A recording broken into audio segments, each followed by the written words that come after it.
Soy el doctor José Granelli.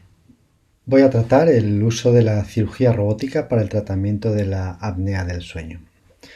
Y esta va a ser una presentación muy crítica porque creo que es un tema que necesitamos contextualizar adecuadamente. La cirugía robótica efectivamente nos cambió la vida en el manejo quirúrgico de la orofaringe, particularmente en el tratamiento del cáncer de orofaringe, porque nos facilitó la cirugía de exéresis de la pared lateral de la orofaringe y de la base de la lengua. De hecho, empezamos a darnos cuenta de que la cirugía de resección en la base de la lengua, de resección de la amígdala lingual, era una cirugía que con instrumentación previa era técnicamente compleja, con un riesgo de complicaciones importantes de difícil manejo, pero con instrumentación robótica realmente es uno de los procedimientos más elementales y la empezamos a utilizar, por ejemplo, en el manejo, en los protocolos de diagnóstico del primario desconocido, en los cuales también nos ha cambiado en cierto modo la vida. Y llegó la apnea del sueño y creo que llegamos un poco a esta situación. Cuando iniciamos el programa de cirugía robótica, nuestras proyecciones, de acuerdo con lo que estaba publicado y con lo que íbamos viendo, es verdad que hace ya unos cuantos años, la previsión era que haríamos el doble de casos de pacientes con apnea del sueño en relación con los pacientes con cáncer. Y esto no ha sido ni de lejos así. La cirugía robótica transoral hoy en día la utilizamos fundamentalmente para el tratamiento del cáncer de orofaringe y tenemos casos todavía numéricamente muy limitados de apnea del sueño. El por qué, por qué hemos llegado a la situación en la que teníamos un martillo y pensábamos que todo eran clavos es un poco difícil de explicar. Simplemente planteo esta situación. Este hecho tiene probablemente explicaciones diversas y complejas, pero probablemente un factor importante es que la cirugía robótica es fácil de vender. Bien, pues pasamos al tema. Cuando iniciamos nuestro programa de robótica, para nosotros un aspecto muy importante fue la protocolización. De hecho, uno de los motivos no confesados para crear la unidad multidisciplinar de sueño del hospital fue tener el respaldo científico para las indicaciones que hiciéramos de cirugía robótica en los pacientes con apnea del sueño. Um, Con todo eso, bueno, pues tenemos una forma ordenada de diagnosticar a los pacientes con sospecha de apnea. No vamos a entrar en esto, claro. Y decidir qué pacientes van a necesitar tratamiento. Entre los pacientes que tratemos habrá algunos que acabarán teniendo indicación de cirugía. No debemos perder de vista tampoco cuáles son los objetivos del tratamiento quirúrgico de los pacientes con síndrome de apnea e hipopnea del sueño. Un aspecto muy debatido es qué es lo que consideramos un éxito quirúrgico, un éxito del tratamiento. Teóricamente sería la eliminación de la apnea, es decir, la obtención de un índice de apnea e hipopnea por debajo de 5. Esto no es factible y de forma consensuada se aceptan otros criterios de éxito como una reducción del índice de apnea del 50% y la obtención de un índice por debajo de 20.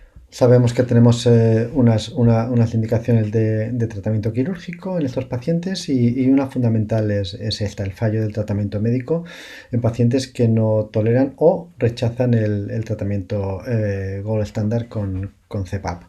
Cabría señalar también en este momento que las tasas de fracaso del tratamiento con CPAP medidas por el incumplimiento terapéutico son probablemente muy altas. Sabemos también que hay pacientes que tienen contraindicación para el tratamiento o contraindicación quirúrgica en general y una importante es esta, las expectativas poco realistas respecto a lo que van a obtener con el tratamiento, en este caso por cirugía robótica. Y con todo ello, pues llegaremos a un cuadro con opciones de tratamiento. En casi todos los pacientes tenemos una opción quirúrgica, sea cual sea la severidad de su apnea.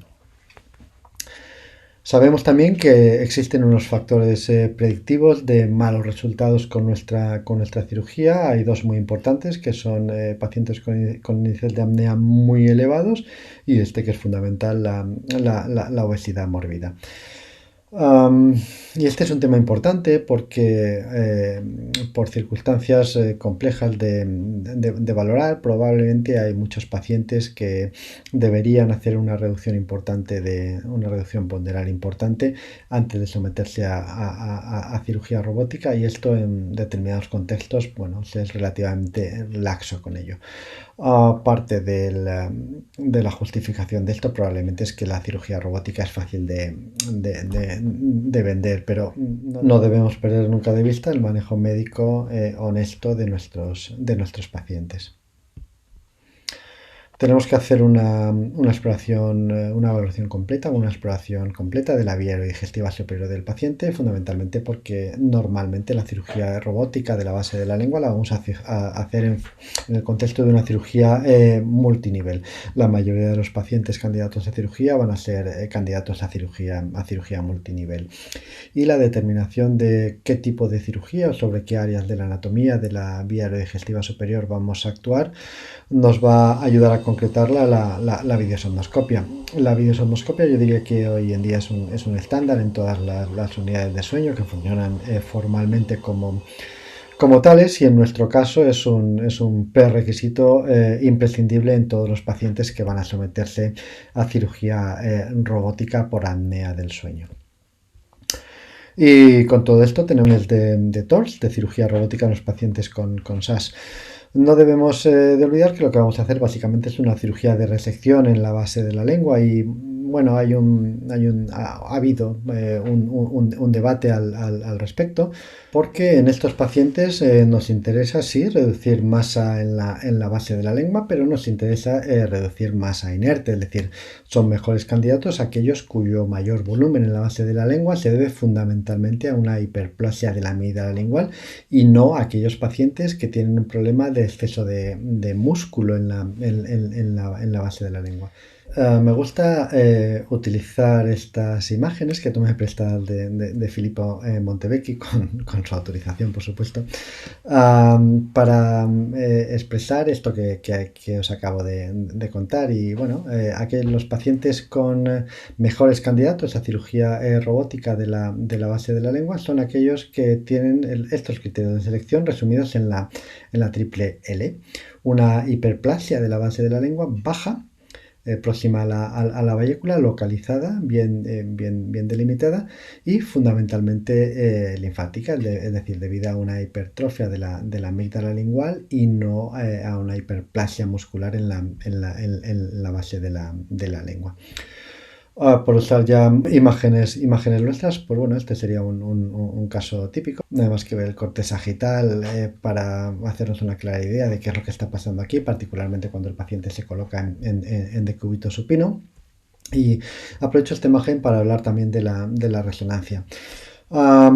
Inicialmente nos planteamos hacer a todos los pacientes con apnea una resonancia magnética, porque es la prueba que mejor nos va a ayudar a delimitar qué es lo que es amígdala lingual y qué es lo que es músculo en la base de la lengua, y tenemos, es más, muchas herramientas para medir el comportamiento del tejido, el comportamiento radiológico del tejido, y determinar o incluso medir el volumen que tenemos de tejido a resecar. Es verdad que esto, bueno, lo hemos dejado de hacer de forma sistemática, pero es una herramienta importante, fundamentalmente en pacientes que nos puedan plantear alguna duda. Y antes de pasar a la cirugía, bueno, hablar de la epiglotis. El papel de la epiglotis en los pacientes con apnea de sueño no lo hemos descubierto hasta que hemos empezado a hacer videosondoscopias, y hemos visto que en determinados pacientes, bueno, lo que se colapsa y cierra la vía aerodigestiva realmente es la epiglotis, no es la base de la lengua, no son las amígdalas, es la epiglotis, o es también la epiglotis en algunos pacientes. Hay algunos datos en la exploración clínica que nos pueden hacer sospechar esto. Y bueno, en los pacientes que tengan indicación haremos también un procedimiento quirúrgico sobre la epiglotis. En teoría podemos hacer una epiglotopexia. En la práctica, la mayoría de las veces lo que hacemos es una epiglotectomía parcial, como luego contaremos. Esto podemos hacerlo simultáneamente con la cirugía de resección de la base de la lengua y normalmente las epilotectomías las hacemos con cirugía robótica solo cuando ya tenemos montado el robot para hacer la resección de la base de la lengua. Si vamos a hacer solamente una epilotectomía, no necesitamos el robot, podemos hacerla por microcirugía láser transoral sin ningún problema. Y una palabra también para el avance bimaxilar. El avance bimaxilar es el tratamiento más efectivo después de la traqueotomía que tenemos para el tratamiento de los pacientes con apnea de sueño. ¿Cuál es el problema? Pues el problema es que es difícil de vender, es difícil de explicar a los pacientes que vamos a hacerle una osteotomía en el maxilar superior, un LEFOR 1 y una osteotomía de Wegener en la mandíbula. Vamos a avanzar los fragmentos y vamos a hacer una osteosíntesis de los mismos. Hay pocos pacientes que acepten esta cirugía, aunque hay algunos de ellos a los que deberíamos insistir. Fundamentalmente los que tendrían indicación de cirugía ortognática por motivos independientes de la apnea de sueño. Bueno, pues la cirugía que podemos hacer en la vía digestiva superior pues es muy variada. Esto es un listado de opciones, de procedimientos quirúrgicos que podemos hacer sobre la pared lateral y el paladar blando, en la parte alta de nuestra orofaringe y sobre la base de la lengua y la amígdala lingual. Como veis, la cirugía robótica transoral es solo un pequeño capítulo en todo este amplio abanico de opciones. Y la cirugía, lo que hacemos es una extirpación de la amígdala lingual con una porción mayor o menor de músculo, dependiendo del volumen que necesitemos extirpar. La resección de la amígdala lingual realmente es una amigdalectomía. En este caso la estamos haciendo entre el plano del tejido linfoepitelial y el plano muscular. El riesgo de problemas es mínimo. Hay una serie de normas que nos indican cuáles son las áreas anatómicas seguras, fundamentalmente para evitar estructuras vasculares, aunque es muy difícil alcanzar vasos importantes en una resección por apnea de sueño, a diferencia de lo que nos pasa cuando hacemos una resección por motivos oncológicos. Podemos extirpar piezas muy voluminosas si las amígdalas lo son, sin encontrar estructuras vasculares importantes. Por supuesto, es difícil que veamos la arteria lingual en este tipo de cirugía, e incluso la arteria dorsal de la lengua tampoco solemos llegar a ella. Si necesitamos extirpar tejido adicional al tejido linfoepitelial de la amígdala lingual, si vamos a extirpar músculo, normalmente tendremos un territorio seguro en la zona paramedial de la lengua.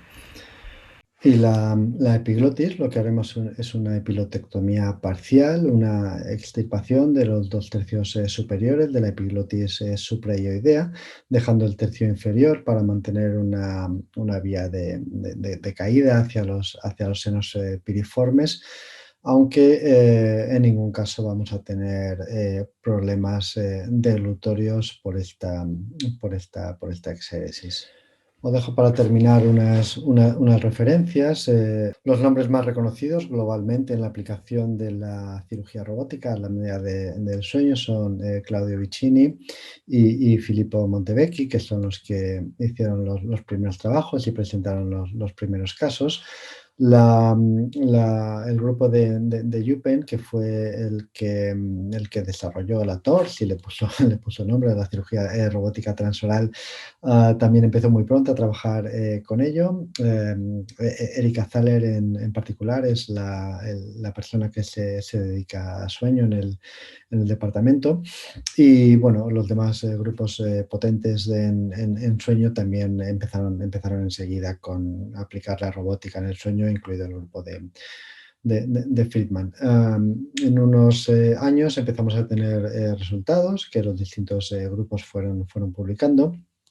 Y en los últimos tiempos, digamos que se han planteado algunas circunstancias de debate, como bueno, la comparación de otras técnicas de resección respecto a la robótica, de otras técnicas que ya existían, y un debate muy, muy interesante hoy en día, porque muchas de las indicaciones se solapan, que es la indicación de la cirugía robótica en pacientes con apnea de sueño versus los sistemas de neuroestimulación del hipoglosio.